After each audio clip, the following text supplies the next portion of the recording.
إن الحمد لله نحمده ونستعينه ونعوذ بالله من شرور أنفسنا من سيئات أعمالنا من يهده الله فلا مضل له ومن يضلله فلا هادي له وأشهد أن لا إله إلا الله وحده لا شريك له وأشهد أن محمدا عبده ورسوله أما بعد فإن خير الحديث كتاب الله وخير الهدي هدي محمد صلى الله عليه وسلم وشر الأمور محدثاتها وكل محدثة بدعة وكل بدعة ضلالة وكل ضلالة في النار.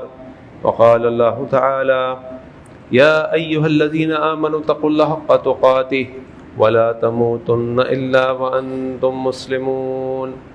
وقال الله تعالى: يا أيها الناس اتقوا ربكم الذي خلقكم من نفس واحدة وخلق منها زوجها بث منهما رجالا كثيرا ونساء واتقوا الله الذي تساءلون به والأرحام إن الله كان عليكم رقيبا.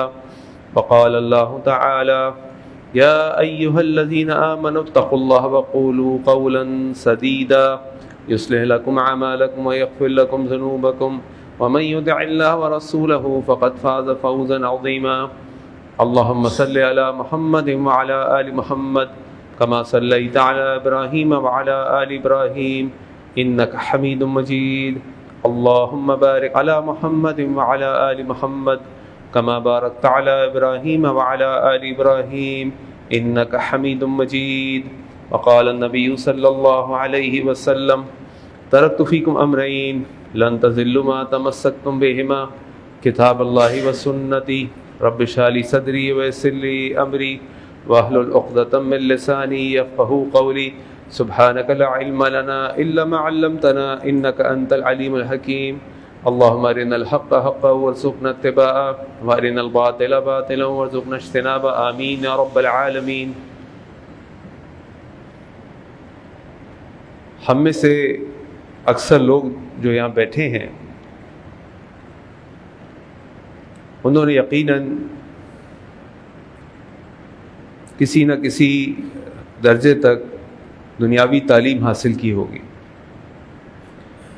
کوئی مڈل پاس ہوگا، کوئی میٹرک پاس ہوگا، کوئی انٹر پاس ہوگا، کسی نے بیچلرز تک پڑھا ہوگا، کسی نے ماسٹرز بھی کیا ہوگا اور شاید کوئی پی ایچ ڈی بھی یہاں موجود ہو.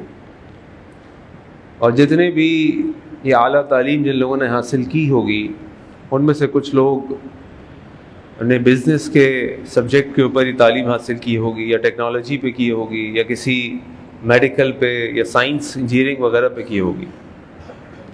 میں نے بھی الحمدللہ ماسٹرز کیا ہوا ہے،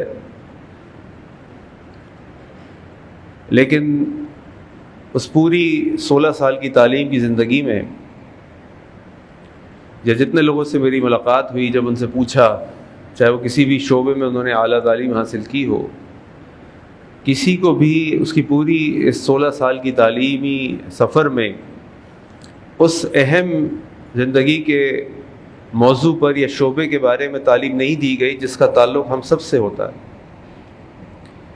جو کم از کم ایک مسلمان کی زندگی میں تو بڑا مستحب عمل ہے، وہ کرتا بھی ہے، اور جو لوگ اسلامی نگاہ سے نہیں دیکھتے وہ بھی اس کام کو سر انجام دیتے ہیں، اور وہ معاملہ ہے نکاح اور شادی کا معاملہ. میری اس اعلیٰ تعلیم میں کہیں بھی میں نے اس شادی کے موضوع کے اوپر کوئی کورس نہیں کیا. کسی میرے استاد نے مجھے بٹھا کر یہ نہیں سمجھایا کہ بیٹا دیکھو شادی تو کرنی ہے تو تمہارے حقوق کیا ہیں، تمہاری ذمہ داریاں کیا ہیں، کبھی اس کے بارے میں سوچا یا پتہ ہے تم کو؟ چلو تمہیں میں یہ موضوع پہ تعلیم دیتا ہوں، سبجیکٹ پڑھاتا ہوں، تمہارا امتحان ہوگا جس کا پاس ہونے پہ تمہیں میٹرک کا سرٹیفکیٹ ملے گا یا انٹر کا ملے گا یا بیچلرز کا ملے گا یا ماسٹرز کا ملے گا یا پی ایچ ڈی کا ملے گا. میرے ساتھ تو نہیں ہوا، مجھے یقین ہے آپ کے ساتھ بھی نہیں ہوا ہوگا، لیکن یہ ایک اتنا اہم موضوع ہے کہ مسلمان تو مسلمان، غیر مسلم بھی اگر نکاح نہیں بھی کرتے تو کم از کم ایک مرد اور عورت ایک دوسرے کے ساتھ زندگی ضرور گزارنے کی کوشش کرتے ہیں، چاہے وہ ہمارے نزدیک وہ جائز ہو یا ناجائز. اور اس کے بغیر نہ معاشرہ آگے بڑھ سکتا ہے، نہ دنیا آگے بڑھ سکتی ہے، نہ انسان کا نام آگے بڑھ سکتا ہے۔ تو اگر آپ اسلامی تعلیمات کو دیکھیں، قرآن کریم کو دیکھیں، آپ احادیث مبارکہ کو دیکھیں، آپ صحابہ کی زندگی کو دیکھیں، آپ سلف صالحین کے معاملات، اقوال، افعال کو دیکھیں، تو آپ دیکھیں گے کہ اس موضوع پہ کتنی تفصیلی انہوں نے بحث کی ہے۔ یعنی قرآن کریم اگر آپ اٹھائیں اور پڑھنا شروع کریں تو تقریباً قرآن کریم کا 1/3 فیملی ایشوز کے اوپر ہے، فیملی کے بارے میں ہے۔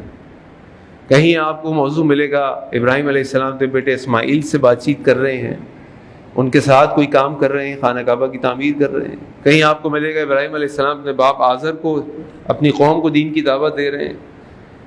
کہیں آپ کو ملے گا یوسف علیہ السلام، یعقوب علیہ السلام، ان کے بھائیوں کا معاملہ، اس میں فیملی کے لیے، بہن بھائیوں کے لیے، سبلنگس کے لیے بڑی اہم ہدایات ہیں۔ کہیں آپ کو مریم سلام علیہ، عیسیٰ علیہ السلام، یہ والے معاملات ملیں گے۔ کہیں آپ کو نوح علیہ السلام کو اپنے بیٹے کے ساتھ تعلق ملے گا۔ تو یہ سارے پھر آپ دیکھیں گے اور جو امور ہیں، عدت کے بارے میں، طلاق کے بارے میں، نکاح کے بارے میں، حیض کے بارے میں، وراثت کے بارے میں، اتنی تفصیل سے تو احکامات قرآن کریم میں نماز کے بارے میں بھی نہیں ہے، حج کے بارے میں بھی نہیں ہے، زکوٰۃ کے بارے میں بھی نہیں ہے، روزے کے بارے میں بھی نہیں ہے۔ جتنی تفصیل سے احکامات اور فرمان اور تعلیمات اس فیملی لائف کے بارے میں یا فیملی لائف سے ریلیٹڈ جتنے معاملات ہیں، ایشوز ہیں، ان کے معاملے میں۔ کیوں؟ کیونکہ اس کی امپورٹنس ہے، اس کی اہمیت ہے۔ اگر آپ دنیا میں بھی دیکھیں تو آپ دیکھتے ہیں کہ جناب مزدور نکل رہے اپنے حقوق کی آواز اٹھانے کے لیے، وومنس ڈے کے اوپر خواتین نکل رہی ہیں، ہمارے حقوق ہمیں ادا کرو، کہیں کچھ کہیں کچھ۔ لیکن بڑے افسوس اور حیرانگی کی بات ہے کہ سب اپنے حقوق کا مطالبہ تو کرتے ہیں لیکن اپنی ذمہ داریوں کے بارے میں بات نہیں کرتے۔ کبھی ان کو تعلیم دی جائے، بھائی ایک مزدور جو کمپنی میں کام کرتا ہے، فیکٹری میں کام کرتا ہے، تم یہ تو بات کرتے ہو مجھے چھٹیاں کتنی ملنی چاہیے، تنخواہ کتنی ملنی چاہیے، یہ ملنا چاہیے، ٹھیک ہے، تمہیں دینا کیا ہے کمپنی کو پلٹ کے؟ جو تم 1-1 گھنٹہ پان کھاتے ہو، باتھ روم میں ضائع کرتے ہو، گپے مارتے ہو، کبھی سوچا ہے تم نے؟ یہ اس کا حق نہیں ہے تمہارے مالک کا جو تم کو تنخواہ دیتا ہے کہ تم اس کا حق ادا کرو؟ تم عورتیں یہ آواز تو بلند کرتی ہو کہ ہمارے حقوق ادا کرو، لیکن کیا تم اپنے شوہر کے حقوق ادا کرتی ہو، اپنے ماں باپ کے حقوق ادا کرتی ہو، اپنے بہن بھائیوں کے حقوق ادا کرتی ہو؟ اور شوہر جو اپنی بیوی کو مارتا ہے، تانے دیتا ہے، گالیاں دیتا ہے، ڈانٹتا ہے، میرا حق ادا کرو، میری عزت کرو، میری بات سنو، تو کیا تم اپنی بیوی کے حقوق ادا کرتے ہو جو اللہ اور اس کے رسول صلی اللہ علیہ وسلم تم پر عائد کیے ہیں؟ تمہیں پتہ ہے کتنے مجمعوں میں یہ بات پوچھ چکا ہوں لوگوں سے کہ آپ میں سے کوئی ایسا ہے کہ آپ مجھے اپنی جو اللہ تعالیٰ نے حقوق چھوڑ دیں، حق کا پوچھوں گا تو 10 حقوق گنوا دیں گے، ذرا یہ بتا دیجئے ایک شوہر یا بیوی کے اوپر دین نے کتنی ذمہ داریاں عائد کی ہیں؟ 5 بتا دیجئے۔ تو 5 لوگ بھی ہاتھ نہیں اٹھاتے، 5 لوگ بھی ہاتھ نہیں اٹھاتے۔ حقوق میں پوچھوں گا 10 بتا دیں گے، ذمہ داری پوچھوں گا تو 5 بھی نہیں بتا سکتے۔ کیوں؟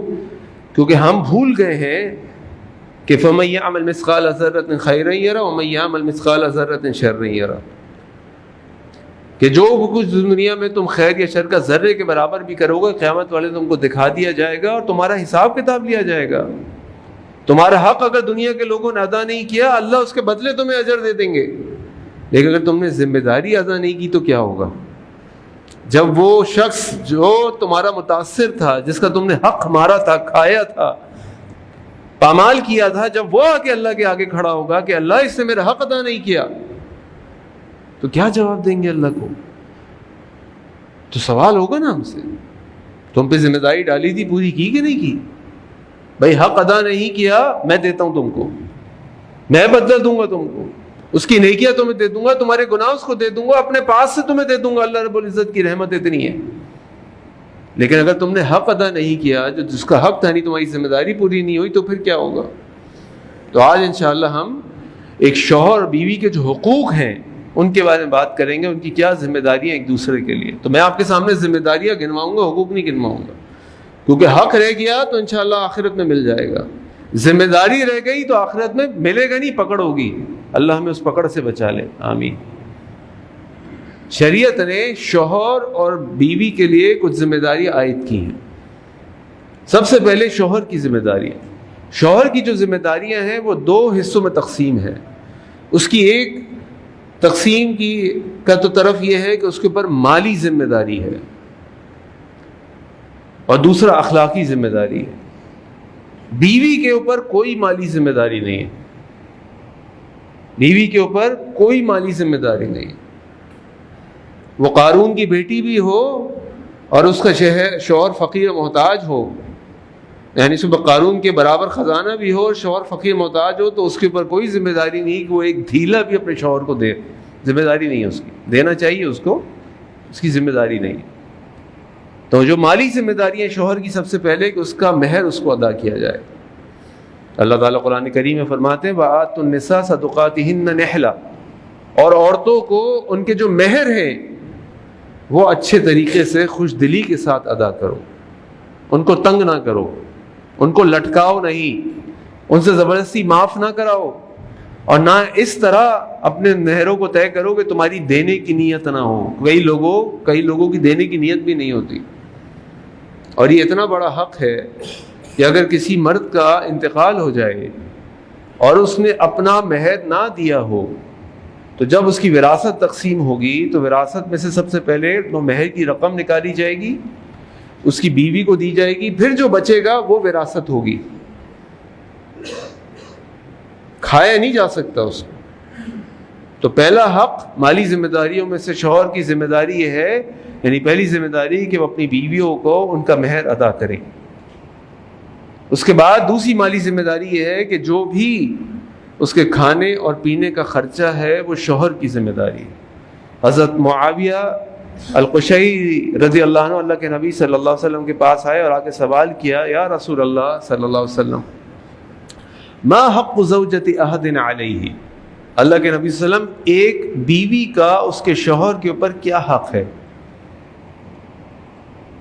اللہ کے نبی صلی اللہ علیہ وسلم فرمایا ان تطعمها اذا طعمت، وہ اس کو کھانا کھلائے جب وہ کھانا کھائے، وتکسوها، اور اس کو کپڑا پہنائے اذا اکتسیت، جب وہ کپڑا پہنے. یعنی جو کھانا تم کھاؤ وہ اپنی بیوی کو کھلاؤ، اور جب تمہارے پاس کھانا ہے تو اس کے لیے بھی یہ کھانا ہونا چاہیے. جو لباس تم پہنو، جیسا لباس تم پہنو، جب تم پہنو تو اپنی بیوی کو بھی پہناؤ. یہ نہ ہو کہ تم تو خوب مزے سے کھانے کھا رہے ہو، دوستوں کے ساتھ باہر بھی کھا رہے ہو، خرچے بھی کر رہے ہو، گھر میں کھانے کو نہیں دیتے، بس دال روٹی کھاؤ، مہنگائی بہت ہے. ایسا نہ کرو. جو تم کھاؤ وہ اس کو کھلاؤ، جو تم پہنو وہ اس کو پہناؤ. یہ ایک شوہر کی ذمہ داری ہے اس کی بیوی کے اوپر. لیکن آج بڑے افسوس سے ہمیں کہنا پڑتا ہے، دیکھنا پڑتا ہے کہ جو شوہر ہے وہ اپنی بیوی سے کہتا ہے اپنے باپ سے یہ مال لے کر آؤ، مجھے پیسہ چاہیے، اس سے کہو مجھے کہیں سے پیسہ ارینج کر کے دے. ایسے معاملات میں جانتا ہوں جہاں ان ظالموں نے اس بچی کو طلاق دے دی صرف اس وجہ سے کہ وہ بچی اپنے باپ سے وہ پیسہ لے کر نہیں آئی جو اس کو چاہیے تھا اپنے کاروبار کے لیے، کسی بھی چیز کے لیے، جبکہ وہ جانتا ہے کہ اس بچی کا جو باپ ہے اس کی اتنی سکت نہیں ہے. لیکن وہ ظالم پھر بھی ڈیمانڈ کرتا ہے کہ مجھے نہیں معلوم، لے کر آؤ، اور طلاق دے دیتا ہے اس بات کے اوپر اپنی بیوی کو کہ تو اپنے باپ سے مال لے کر نہیں آئی. یہ شوہر کی ذمہ داری ہے کہ جو کھائے گا، جب کھائے گا اپنی بیوی کو کھلائے گا، جو پہنے گا، جیسا پہنے گا اپنی بیوی کو پہنائے گا. یہ اس کا حق ہے، یہ اس کا حق ہے، یہ اس کی ذمہ داری ہے شوہر کی، اور بیوی کا یہ حق ہے. ہم کیا کرتے ہیں کہ اپنے بیویوں کو لٹکا کے رکھتے ہیں، نہ ان کو خرچہ دیتے ہیں، بات بات پہ ان کو ترساتے ہیں. اس کو جب پیسے چاہیے آ کے لے لیا کرو، مانگتی ہے 10 سوال کرتے ہیں. ارے بھائی تمہاری بیوی ہے، اس پہ اعتبار کرو، اس کا کوئی مہینہ باندھ دو، جو بھی سخت ہے تمہاری اس کو دے دو، اس کا اکاؤنٹ کھول دو، ہر مہینے اس میں 2000 5000 6000 10 جو آپ نے جمع کرانے جمع کرا دو، کہ بھائی تم اپنے حساب سے خرچ کر لینا، تمہارا کام ہے. یہ دیکھو یہ میں اتنے گھر کے لیے نکال سکتا ہوں، یہ میں نے نکالے، تم اس کے اندر سے گھر کا بجٹ بنا لو، اس میں سے پیسے نکال لیا کرو، اس میں سے گوشت سبزی دال جو لینی ہے لے لیا کرو، جو کپڑے بنا لیا کرو. یہ میری سکت ہے، میں تمہیں دے رہا ہوں. اور یہ شوہر کی ذمہ داری ہے، بیوی کی نہیں۔ بالکل اسی طریقے سے جو گھر ہے جہاں شوہر بیوی نے رہنا ہے، اس گھر کا انتظام کرنا بھی شوہر کی ذمہ داری ہے۔ یہ بیوی کی ذمہ داری نہیں ہے کہ اس کا باپ اس کے لیے کوئی فلیٹ کمرہ تیار کر کے دے، اس کے گھر کا کرایہ بیوی کا باپ ادا کرے، یا اس لڑکے کا کمرہ لڑکی کا باپ تیار کرے۔ اس کمرے کا لڑکا، اس لڑکے کا کمرہ، شادی کا کمرہ لڑکی کا باپ تیار کرے کہ مجھے بیڈ بنوانا ہے، مجھے الماری بنوانی ہے، مجھے ڈریسنگ ٹیبل بنوانی ہے، میں کیا کروں؟ یہ اس لڑکی کی ذمہ داری۔ اللہ تعالیٰ فرماتے ہیں قرآن کریم کے اندر، اسکنہن من حیث سکنتم من وجدکم، ان کو ٹھہراؤ اپنے گھروں میں جہاں تم ٹھہرتے ہو، جو بھی تمہاری حیثیت ہے۔ اگر تم زمین پہ سوتے ہو سلا دو اس کو، زمین پہ کوئی مسئلہ نہیں ہے نا، پیسہ کوئی بات نہیں، بستر ڈال کے سلا سکتے ہو، بستر ڈال کے سلا لو، پلنگ لے سکتے ہو، پلنگ لے کے سلا لو، لیکن تم یہ توقع کرو کہ لڑکی کا باپ تمہارے گھر کا سامان تیار کرے، میرے نزدیک یہ بغیرتی ہے، میرے نزدیک یہ بغیرتی ہے۔ ابھی اس کے اوپر میں نے ایک ویڈیو بنا کے سوشل میڈیا پہ ڈالی، تو ایک دوست کا مجھے میسج آیا، چھوٹے بھائی ہیں، کہ بھائی آپ نے اس طرح کی بات کر دی تو کیا جو لوگ اپنی بیویوں سے یا بیوی کے گھر والوں سے اپنے گھر کا کمرہ تیار کرا لیتے ہیں یا وہ بھیج دیتے ہیں، کیا وہ بغیرت ہیں؟ میں نے کہا بھائی میں نے تو نہیں کہا بغیرت ہے، لیکن آج میں کہہ رہا ہوں بغیرت ہے، آج کے حالات میں بغیرت ہیں۔ جو لوگوں کی مالی حالت ہے، لڑکے کو خود کرنا چاہیے، نمبر ایک۔ نمبر دو، اچھا آپ ان کو کیا کہیں گے کہ اللہ کے نبی صلی اللہ علیہ وسلم نے فاطمہ رضی اللہ عنہ کا جہیز بنایا تھا؟ تو میں نے کہا کہ بھائی اللہ کے نبی صلی اللہ علیہ وسلم نے اگر کوئی باپ تحفے میں خود دینا چاہے تو دے سکتا ہے، لیکن آج اگر کوئی لڑکے والا اپنا سامان خود بنانا چاہتا ہو اپنے بچے کے کمرے کا، یا لڑکا اپنا کمرہ خود تیار کرنا چاہتا ہو، تو وہ لڑکی والوں سے کہتا ہے آپ مت بھیجیے گا، میں خود کروں گا۔ کیوں کہنا پڑتا ہے اس کو؟ لڑکی کے باپ کو یہ کیوں نہیں کہنا پڑتا کہ بیٹا میں چاہتا ہوں کہ میں اپنی بچی کے کمرہ بناؤں، بیٹا تم مت کرنا، میں اپنی بچی کے لیے خود کروں گا؟ آج تو الٹا ہے نا، آج تو اگر روکنا ہو تو لڑکا روکتا ہے، جبکہ لڑکے کو روکنا نہیں چاہیے تھا، لڑکے کو تو بنانا تھا۔ اگر تحفہ دینا ہے تو لڑکی کا باپ یہ کہے کہ بھائی میں تمہاری مملکت میں داخل ہو رہا ہوں، تمہارے گھر کا سامان میں ارینج کرنا چاہتا ہوں، مجھے اجازت دو کہ میں تمہاری اپنی بیٹی کا جو کمرہ ہے میں تیار کر لوں، مجھے اجازت دو۔ نہیں، آج وہ کہتا ہے کہ انکل آپ رک جائیں میں کروں گا، وہ نہیں کہتا۔ بڑے ہی کم لوگ ہوتے ہیں جو یہ کہتے ہیں۔ آپ کے پاس بھی کئی لوگ آتے ہوں گے جو کہتے ہوں گے ہماری بچی کی شادی ہے، کچھ مدد کر دیجئے، اس کے کمرے کا سامان تیار کرنا ہے۔ آتے ہیں نا لوگ۔ اگر آپ کے پاس 100 لڑکی کے باپ آئے ہیں یہ ریکویسٹ لے کر کہ ہمیں اپنی بچی کا کمرہ تیار کرنا ہے، تو مجھے آپ ایمانداری سے بتائیں آج تک کتنے لڑکے آئے ہیں آپ کے پاس کہ مجھے اپنے کمرے کا سامان تیار کرنا ہے؟ وہ اس بات کے پیسے لینے تو آتا ہے کہ مجھے کپڑے بنانے ہیں، مجھے ولیمے کی دعوت کرنی ہے۔ کتنے لڑکوں نے آ کے یہ کہا کہ مجھے پیسے اس لیے چاہیے کہ مجھے اپنے کمرے کے اندر بستر ڈلوانا ہے۔ اللہ کرے ماحول ہو جائے ایسا، اللہ ہمیں سمجھ دے۔ کل ہماری بھی بچیاں ہیں نا، ان کو بھی تو رخصت کرنا ہے۔ آج اگر اس معاملے کو ہم اپنے گھر سے ختم کریں، جب ہمارے بھائیوں اور بیٹوں کا یہ معاملہ ہوگا تو کل یہ معاشرے کے اندر یہ معاملہ چلے گا۔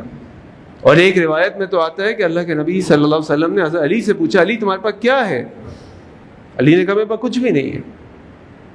اللہ کے نبی فرمایا علی کچھ تو کرو۔ علی نے پھر اپنی زرہ بیچی، زرہ بیچ کے جو پیسے آئے اللہ کے نبی صلی اللہ علیہ وسلم علی سے کہا اس میں سے کچھ پیسے دو۔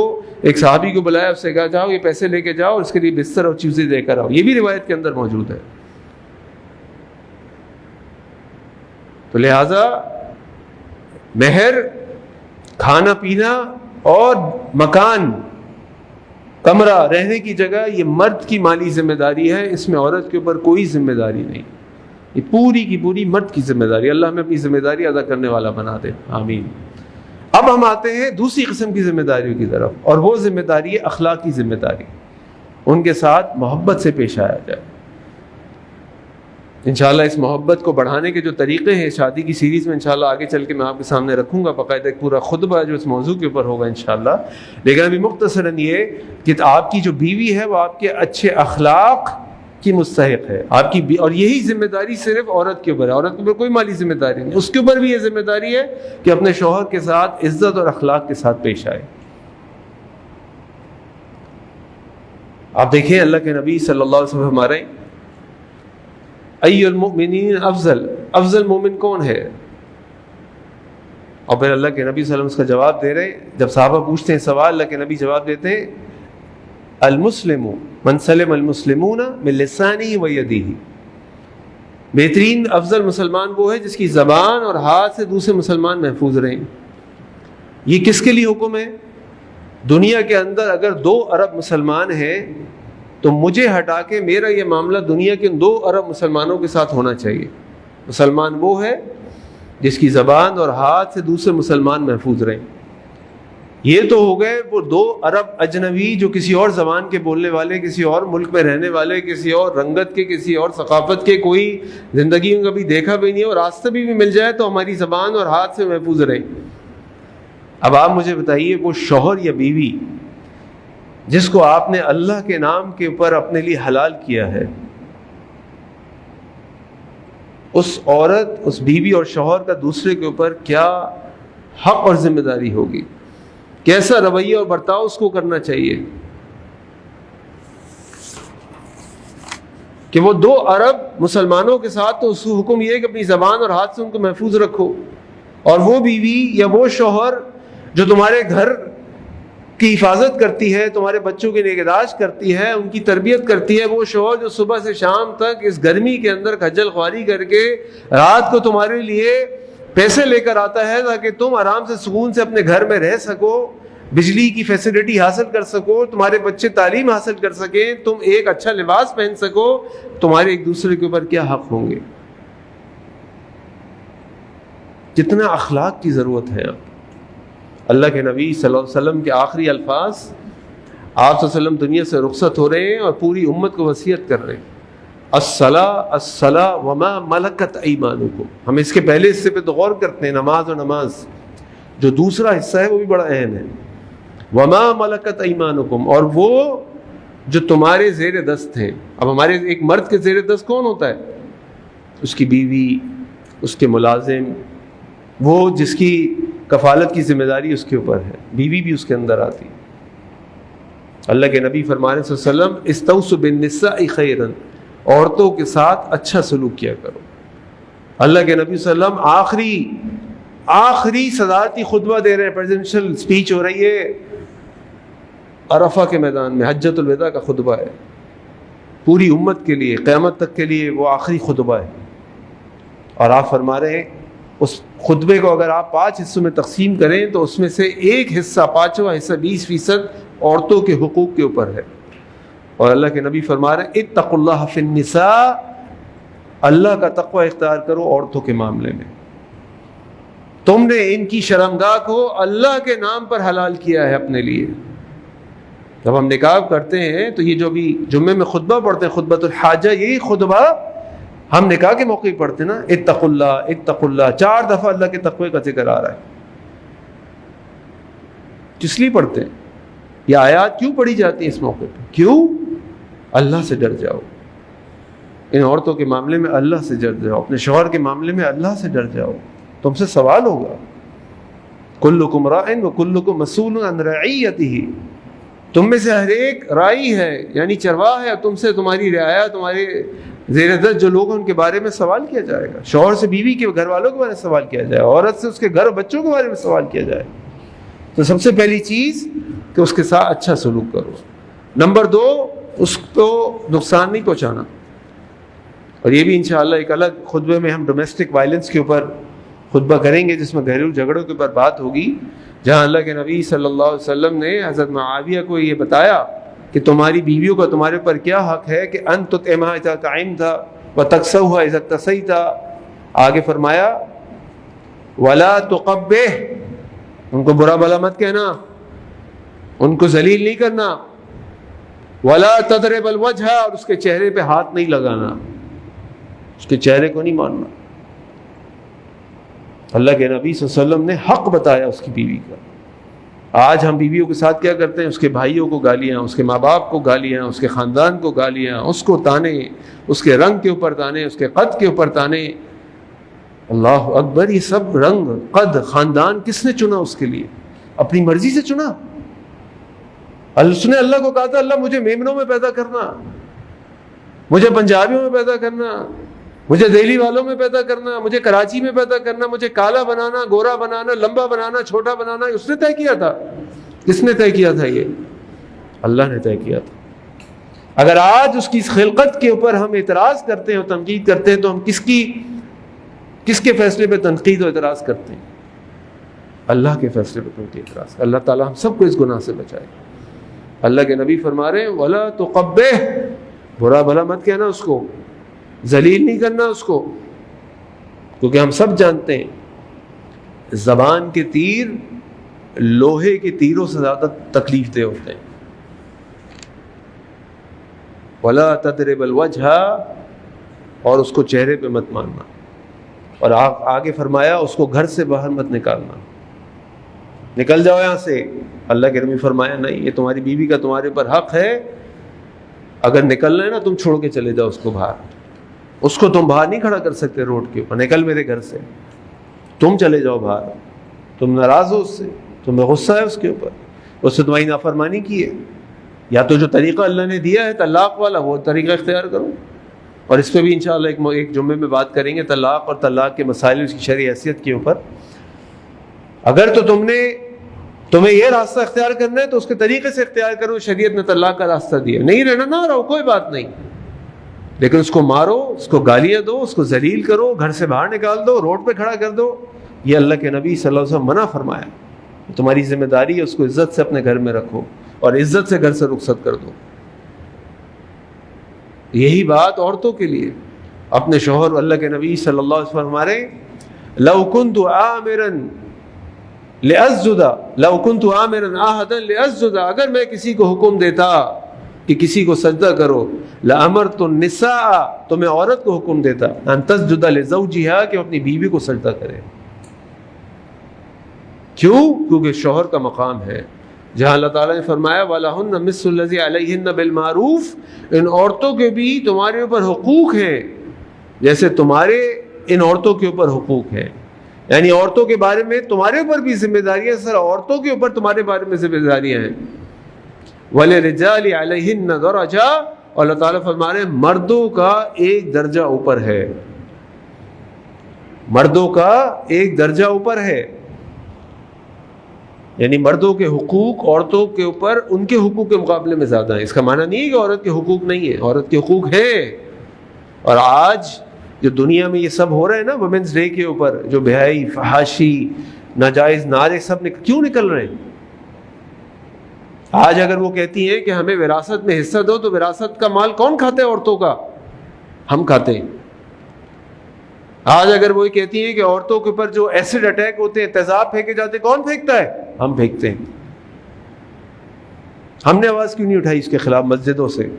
ہم نے ممبر پہ کھڑے ہو کے کیوں نہیں اس کے اوپر تنقید کی، اس کی مذمت کی، اس کے گناہ کے بارے میں لوگوں کو بتایا، عورتوں کے اور بیویوں کے حقوق کے بارے میں بتایا؟ جب ہم یہ کام نہیں کریں گے تو شیطان یہ کام کرے گا، کوئی تو کرے گا. جب معاشرے میں گیپ ہوگا، اس گیپ کو کوئی نہ کوئی تو آ کے فل کرے گا. اگر آپ شریعت کی پہ عمل نہ کریں اور شریعت کی روشنی میں ان کے حقوق کے لیے آواز نہ اٹھائیں تو شیطان تو کھڑا ہے نا فائدہ اٹھانے کے لیے، وہ آ گیا. اب عورتوں کا نعرہ یہ نہیں ہے کہ وراثت میں حق دو، عورت کا نعرہ یہ نہیں ہے کہ ہمارے اوپر تیزاب نہ پھینکو، عورت کا نعرہ یہ ہے میری مرضی مجھے جینے دو، کیونکہ یہ شیطانی نعرہ ہے. اب شیطان نے آ کے اس کی آڑ میں پہلے کہا دیکھو تمہارا حق نہیں ملتا، تمہیں وراثت نہیں ملتی، تمہارے شوہر تمہیں مارتے، تمہیں گالیاں دیتے، تم بولو میرا حق مجھے دو، میرا جسم میری مرضی، جیسے میں چاہوں جیوں. اور پھر میں آپ کو بتا نہیں سکتا کہ کون کون سے نعرے اور کون کون سی حرکات وہ عورتیں ان اپنے جلسوں کے اندر ان وومنس ڈے کے اوپر کرتی ہیں. کیوں؟ کیونکہ ہم نے ان کے لیے آواز نہیں اٹھائی. ہمیں اللہ نے بنا کے بھیجا تھا دنیا میں انسانی حقوق کا علمبردار، یہ ہماری ذمہ داری تھی. دنیا کی رہنمائی اللہ کے نبی صلی اللہ علیہ وسلم نے کی اور یہ اب ہماری ذمہ داری ہے. تو یہ اخلاقی ذمہ داری دونوں کے اوپر ہے. شوہر بیوی کا خیال رکھے، اس کو محبت دے، اس کی ضروریات کو پورا کرے، اپنی ذمہ داری کو اٹھائے، اس کے کپڑا، اس کا پہننا، اس کا سکن یعنی اس کا مکان، یہ اس کی ذمہ داری، اس سے ڈیمانڈ نہ کرے۔ اسی طرح عورت کی ذمہ داری اپنی شوہر کو عزت دے۔ جس بات کے اوپر اس نے اس کی شرمگاہ کو حلال کیا ہے، اللہ کے نبی سے فرمایا کہ اگر کوئی شوہر اپنی بیوی کو اپنے پاس بلائے اپنی ضرورت پوری کرنے کے لیے، وہ انکار کر دے تو اللہ کے فرشتے اس کے اوپر لعنت کرتے ہیں۔ اس کی ضرورت ہے یہ۔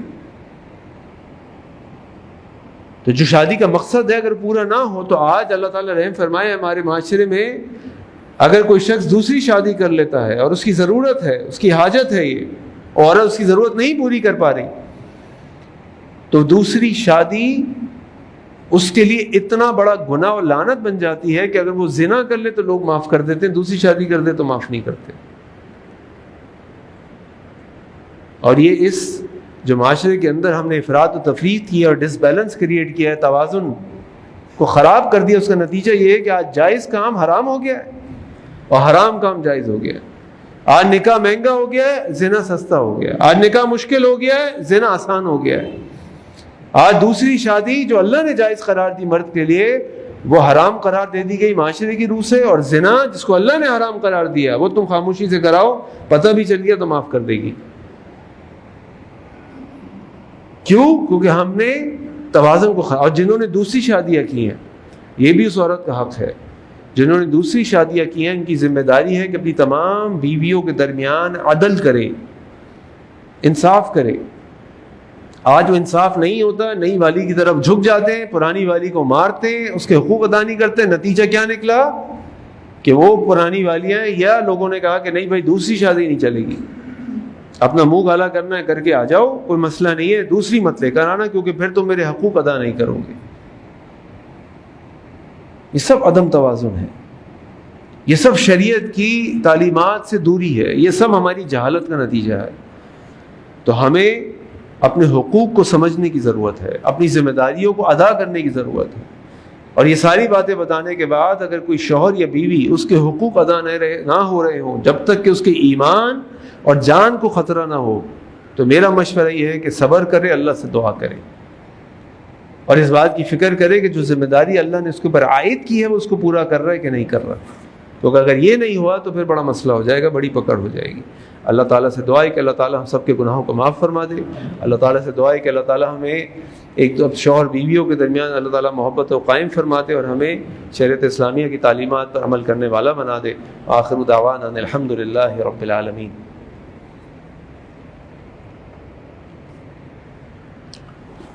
الحمد للہ رب العالمین والصلاة والسلام علی سید الانبیاء المرسلین، اما بعد۔ سب سے پہلے تو آپ تمام لوگوں سے معذرت کہ میں ٹائم سے کچھ اوپر نکل گیا ہوں۔ اللہ سے دعا ہے کہ اللہ تعالیٰ مجھے ٹائم کی پابندی کرنے کی توفیق عطا فرمائے اور اپنی بات کو بہترین طریقے سے مختصر انداز میں پیش کرنے کی توفیق عطا فرمائے، آمین۔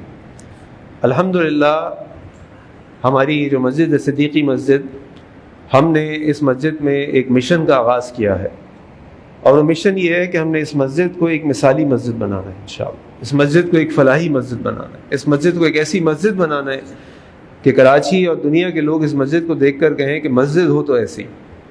الحمدللہ مسجد کی جو کمیٹی ہے، جو حضرات ہیں، انہوں نے بھرپور تعاون کی یقین دہانی کرائی ہے۔ اس سلسلے میں الحمدللہ ہم نے کچھ پروجیکٹس بھی آغاز شروع کر دی ہیں، انشاءاللہ آگے جا کے آپ دیکھیں گے کہ کئی ایسے پروجیکٹس ہیں، کئی ایسی چیزیں مسجد کے پلیٹ فارم سے علماء کی نگرانی میں شروع کی جائیں گی، ان کی رہنمائی میں، کہ جس سے انشاءاللہ آپ لوگوں کو، نمازیوں کو، محلے والوں کو اور لوگوں کو فائدہ ہوگا۔ اب جیسے الحمدللہ ہماری اس مسجد میں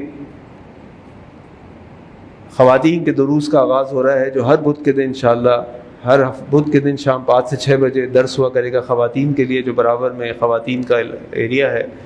پھر انشاءاللہ آنے والی اتوار کو، پرسوں انشاءاللہ آپ کی مسجد میں پہلی ہمارے پروجیکٹ کی تربیتی نشست ہوگی، جس کا عنوان ہے فرسٹ ایڈ ٹریننگ، یعنی طبی امداد۔ اللہ نہ کرے گھر میں کسی کو اٹیک ہو جائے، اللہ نہ کرے کسی کا ہاتھ جل جائے، اللہ نہ کرے کسی کا ہاتھ کٹ جائے، تو ہمارے ہی اس مسجد کے ایک ساتھی ہیں جو یہ ٹریننگز کراتے ہیں، ہم نے انہی کو انگیج کیا ہے۔ وہ انشاءاللہ مغرب سے عشاء ہے آنند بھائی، مغرب سے عشاء کے درمیان انشاءاللہ آپ کی اسی مسجد میں اس طبی امداد کی ٹریننگ کے اوپر سیشن لیں گے، یہ مردوں کے لیے ہے کہ اس کے لیے سامنے ڈیمانسٹریشن کرنا ضروری ہے، تاکہ اللہ نہ کرے ہمارے ساتھ کوئی حادثہ ہو جائے، اللہ نہ کرے گھر میں کوئی میڈیکل ایمرجنسی ہو جائے تو کیسے اس میڈیکل ایمرجنسی کو ہینڈل کرنا ہے، کیونکہ کئی بیماریاں، کئی حادثات سے اپنے آپ کو ہم بچا سکتے ہیں اگر ہمیں اس معاملے کی ٹریننگ ہو۔ کچھ چھوٹے سے کام کرنے سے بڑے نقصان سے انسان بچ سکتا ہے، لیکن اگر اس کی تربیت اور ٹریننگ لے لی جائے تو انشاءاللہ دروس کا بھی اہتمام ہوگا، کانفرنسز کا بھی اہتمام ہوگا، بہت ساری چیزوں کا اہتمام ہوگا انشاءاللہ۔ تو ہمیں جو آپ سے سپورٹ کی ضرورت ہے، نمبر 1 آپ دعا کیجئے کہ اللہ تعالیٰ اس مشن کو کامیاب کرے، جو لوگ بھی اس مشن میں جڑے ہوئے ہیں اللہ تعالیٰ ان کو اخلاص دے اور ان کی ہمتوں کو بڑھائیں۔ دوسرا یہ ہے کہ ان کی ہمتوں کو بڑھائیں، وہ اچھا کام کر رہے ہیں تو ان کو تھپتھپائیں، ان کا شکریہ ادا کریں، اگر کوئی کمی رہ جائے تو آہستگی سے، حکمت کے ساتھ، محبت سے اکیلے میں جا کے ان کو بات سمجھا دیں، نہ یہ کہ آپ سب کے سامنے شور مچائیں، ان کو تنقید کریں کہ وہ ڈی موٹیویٹ ہو جائیں اور ان کی ہمت پست ہو جائے۔ اور تیسرا یہ ہے کہ اگر آپ اور لوگوں کو بھی اس کی دعوت دیں اور لوگوں کو ان پروگرامز کی طرف بلائیں، تو جب مسجد میں رونق بڑھتی ہے تو مسجد کی انتظامیہ ہوتی ہے وہ خوش ہوتی ہے، وہ کہتی ہے کہ الحمدللہ ہم نے ایک پروگرام کیا اور زیادہ سے زیادہ لوگوں نے اس سے فائدہ اٹھایا، تو انشاءاللہ اگلی دفعہ اس سے بہتر پروگرام کریں گے، اس سے اچھا پروگرام کریں گے، تاکہ یہ جو مسجد کے لوگ ہوتے ہیں چلانے والے، ان کے لیے ایک ہی لالچ ہوتا ہے۔ کچھ لوگوں کا جو لالچ ہوتا ہے وہ غلط لالچ ہوتا ہے، جس پہ ان کو اللہ ناراض ہوتے ہیں کہ ان کو اگر کوئی عہدہ یا کرسی چاہیے، لیکن جو اصل لالچ ہونا چاہیے وہ یہ کہ ہمارا اجر و ثواب بڑھ جائے، ہماری نیکی بڑھ جائے، ہمارے آخرت میں اللہ تعالیٰ کے یہاں ہمارا مقام بڑھ جائے۔ تو اس لیے وہ کوشش کرتے ہیں کہ زیادہ سے زیادہ لوگ اس پروگرام میں آئیں، فائدہ اٹھائیں، ہمیں دعائیں دیں، تاکہ ہماری دنیا آخرت کی ہمیں بھلائیاں نصیب ہو جائیں۔ تو یہ 3 کام آپ نے کرنے انشاءاللہ، اس کے لیے اپنی اس مسجد کی کمیٹی کی ہمت بھی بڑھائیں، ان کا ساتھ بھی دیں، اور اللہ سے دعا کریں کہ اللہ تعالیٰ اس کو نظر بد سے بچائے، اس مشن کو آگے بڑھائے۔ اللہ سے دعا ہے کہ اللہ تعالیٰ دنیا میں جہاں جہاں مسلمان تکالیف پریشانیوں کا شکار، اللہ تعالیٰ ان کی مدد فرمائے۔ اللہ سے دعا کریں اللہ ہمارے ملک پاکستان کی حفاظت فرمائے، اللہ ہمارے حکمرانوں کو اچھے اخلاق، اتحاد و اتفاق عطا فرمائے، ان کو اپنے فیصلے قرآن و سنت کے مطابق امت مسلمہ اور پاکستان کے مفاد کے مطابق کرنے کی توفیق عطا فرمائے۔ اللہ سے دعا کریں کہ اللہ تعالیٰ ہمیں ہمارے شہر کی حفاظت فرمائے، ہمارے شہر کو کوئی ایسا ولی وارث حکمران دے دے، شہر کو اپنا شہر سمجھے، اس کی خدمت کرے۔ اللہ سے دعا کریں کہ اللہ تعالیٰ ہمارے جان و مال و عزت کی حفاظت فرمائے۔ اے اللہ ہمیں نیک اولاد بنا دے، نیک اولاد عطا فرما دے۔ اے اللہ ہمارے گھروں کے اندر محبت خوشیاں عطا فرما دے۔ اے اللہ جو بھی لوگ شادی شدہ ہیں، اللہ ان کے گھروں کے اندر محبت خوشیاں عطا فرما دے۔ اے اللہ جو بچیاں شادی کے انتظار میں، اللہ ان کے نیک صالح رشتے بھیج دے۔ اللہ جو بیاہ چکے ان کے گھروں کے اندر خوشیاں عطا فرما دے۔ اے اللہ ہمارے گناہوں کو معاف فرما دے، اللہ ہماری خطاؤں کو درگزر فرما دے، اے اللہ ہمیں اچھے اخلاق عطا فرما دے، اے اللہ ہمیں دین کا علم سیکھنے والا بنا دے، اے اللہ کے نبی صلی اللہ علیہ وسلم سے محبت، ان کی سنتوں سے محبت، ان کی سنتوں پر عمل کرنے والا بنا دے، اے اللہ توحید پر کاربن فرما دے، ہر قسم کی شرک، بدعت اور ریاکاری سے بچا لے، اے اللہ ہمارے گناہوں کو معاف فرما دے، اللہ ہماری دعاؤں کو قبول فرما دے، اے اللہ جو کچھ بھی اس مسجد میں ہم کرنے کی کوششیں کر رہے ہیں خیر و برکت کے کام، اللہ اس کے اندر اور خیر و برکت ڈال دے، اللہ جو کمی خامی اللہ اس کو اپنی رحمت سے پورا فرما دے اور ہماری اصلاح فرما دے۔ ان اللہ یأمر بالعدل والإحسان وإیتاء ذی القربى وینہی عن الفحشاء والمنکر والبغی یعظکم لعلکم تذکرون۔ سبحان ربک رب العزة عما یصفون وسلام علی المرسلین والحمد للہ رب العالمین۔